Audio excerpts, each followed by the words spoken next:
สวัสดีจ้าสวัสดีท่านผู้ชมทุกท่านนี่เป็นผลการออกรางวัลหวยฮานอย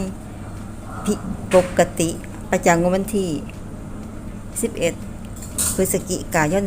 2568ล่างว่าเลข2ตัวล่างเลขที่ออก72ล่างว่าเลข2ตัวบนเลขที่ออก